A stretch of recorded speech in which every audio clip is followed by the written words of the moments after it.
everybody, it's Wootini from GayGamer.net here with another weekly video podcast. And this week the big news was all about Sony's reveal of the PlayStation 4.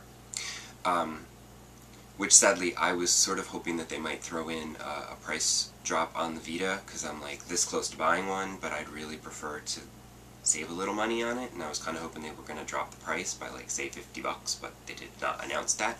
Maybe they'll announce that at E3. Fingers crossed. But there's a PlayStation 4, and it's coming this holiday season, obviously in time for Christmas. And people were kind of annoyed that they didn't actually show the PlayStation 4, but, I mean, who cares what the box looks like that you're going to stick on your shelf? They'll show it at E3, I'm sure, and that's when you'll probably get the price point, which will, I'm expecting, be quite high. But they showed the controller, which is the more important part. And it's pretty much in keeping with the whole DualShock design, though the touchpad I am a little... I don't know what that's all about. I understand, you know, the Wii U has a touch screen, and then you can, you know, touch specific places on the screen as, you know, indicated. But with a touchpad, I don't...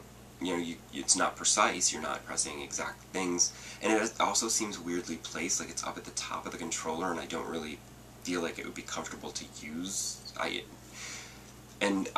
feel like a lot of games are just gonna throw in touchpad controls just to use them, which would be lame, because anytime a designer does that, it never works. The controls are always awkward because they're forcing... It's like the old Wii games when they would port something to the Wii and they would put in, you know, the Wiimote motion sensing, and you're like, this is awkward and it's not meant to be played this way, and you're just doing it because you have to do that on the Wii.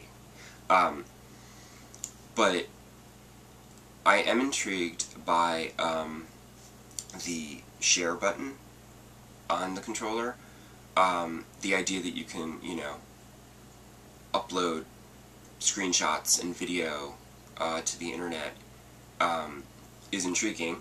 I mean, I appreciate that my Xbox and PlayStation can upload my trophies and achievements to Facebook, but I don't know that I'd really use it for video or screenshots, but I might, because I mean I have, during RPGs where there's like a particularly funny line of dialogue, I have taken a photo with my phone and then uploaded it to Twitter, you know.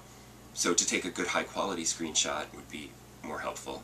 I mean, the ability to take screenshots in Animal Crossing is keeping my diary going, so it could be good. And taking video might actually be good, because I could, you know, use that video in here for things, I guess. I don't have the technological know-how or the video cards to actually capture video from games that I'm actually playing. You know, I can just get video footage off the interwebs to include here. And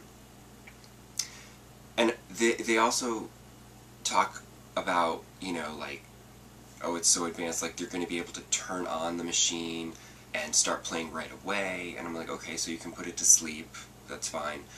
But I don't understand how they're going to get you to start playing a demo and streaming that demo and just being able to start playing it as soon as you say, I want to play it. Like, I don't understand how that works technologically. Although I did read that they're going to basically pre-download demos for you based on what you like, so that way they will think, oh, he's going to want to play this demo when it's released, so they'll pre-download that demo for you, and then you'll already have it. So you'd have to, you know, delete it if you're not interested, but if you are interested, you can start playing it immediately because it's already downloaded. But that would be actually very helpful, because one of the things that annoys me the most about my PlayStation 3 is the fact that there's constant system updates and they take forever.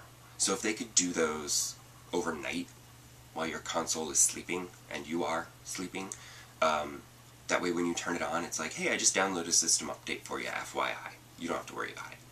That'd be great.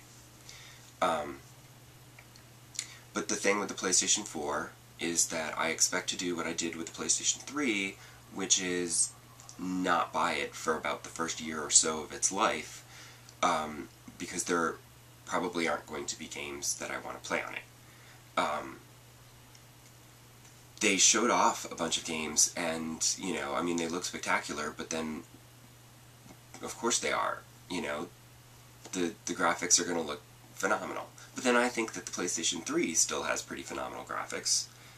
So 3 to 4 is not the incremental, amazing leap that, you know, was the PlayStation 1 to the PlayStation 2, and then the PlayStation 2 to the PlayStation 3. You know, I mean, if you look back at the PlayStation 1, it's like, wow, we've come a long way. But, it's just so funny, because, like, I look at it and I'm like, yeah, it's pretty.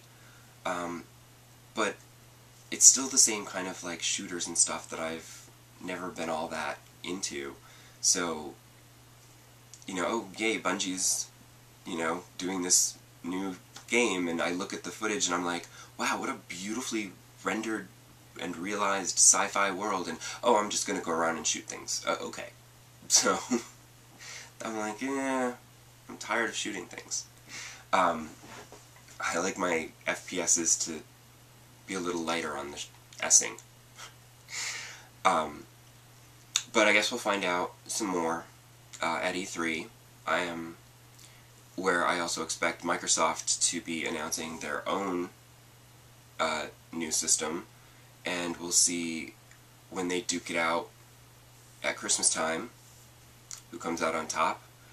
I don't know that I'm really going to be interested in buying either one of them right now, because I'm very happy with my Xbox 360 and PlayStation 3, and I almost feel like it could have gone another year before they made a new console. I mean, the Wii needed to be replaced, because the Wii was technologically, like, I mean, that was behind the current consoles anyway. The Wii U basically brings Nintendo up to this level, and now Microsoft and Sony are gonna, you know, leapfrog over the Wii U.